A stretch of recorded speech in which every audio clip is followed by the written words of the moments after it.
रूस और यूक्रेन युद्ध के बाद से ही ये कयास लगाए जा रहे थे कि चीन भी ताइवान पर बड़ा हमला कर सकता है, लेकिन किसी को यह अंदाजा नहीं था कि हालात इतनी जल्दी बिगड़ जाएंगे।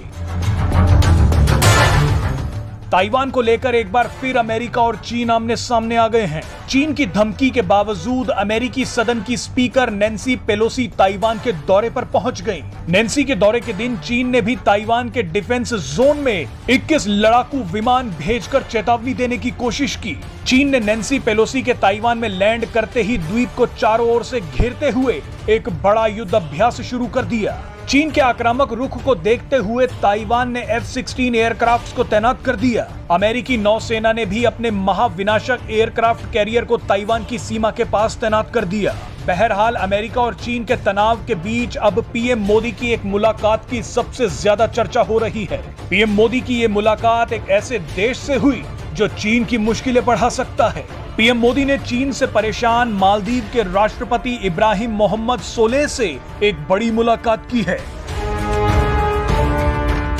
अपनी जबरदस्त कूटनीति के चलते भारत को मालदीव में एक बड़ी सफलता मिली है। ये खबर चीन के लिए किसी बड़े झटके से कम नहीं है। चीन से परेशान मालदीव के राष्ट्रपति इब्राहिम मोहम्मद सोलिह ने प्रधानमंत्री नरेंद्र मोदी से एक बड़ी मुलाकात की है। इस मुलाकात के बाद दोनों देशों के राष्ट्राध्यक्षों ने एक प्रेस कॉन्फ्रेंस की। इस प्रेस कॉन्फ्रेंस में प्रधानमंत्री नरेंद्र मोदी ने जो कहा वो चीन के लिए किसी सदमे से कम नहीं है।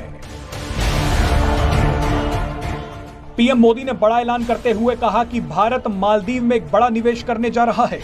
भारत मालदीव के ग्रेटर माले प्रोजेक्ट में निवेश कर रहा है। आपको बता दें कि ग्रेटर माले मालदीव का सबसे बड़ा इंफ्रास्ट्रक्चर प्रोजेक्ट है।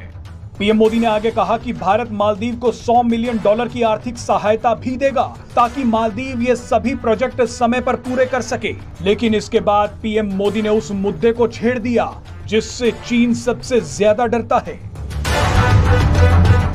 पीएम मोदी ने कहा कि हिंद महासागर में फैल रहा अपराध, आतंकवाद और ड्रग तस्करी एक बड़ी चुनौती है। इसलिए पूरे क्षेत्र की रक्षा और सुरक्षा के लिए भारत और मालदीव को साथ आना जरूरी है। मालदीव एक ऐसे महत्वपूर्ण जहाज मार्ग से सटा हुआ है जिससे होकर चीन, जापान और भारत जैसे कई देशों को ऊर्जा आपूर्ति होती है। मालदीव भारत के लक्षद्वीप समूह से महज 700 किलोमीटर दूर है।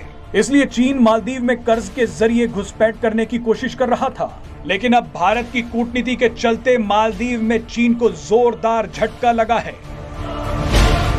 इंडियन ओशन में ट्रांसनेशनल अपराध, आतंकवाद तथा ड्रग्स तस्करी का खतरा गंभीर है और इसलिए रक्षा और सुरक्षा के क्षेत्र में भारत और मालदीव के बीच करीबी संपर्क और समन्वय पूरे क्षेत्र की शांति और स्थिरता के लिए महत्वपूर्ण है।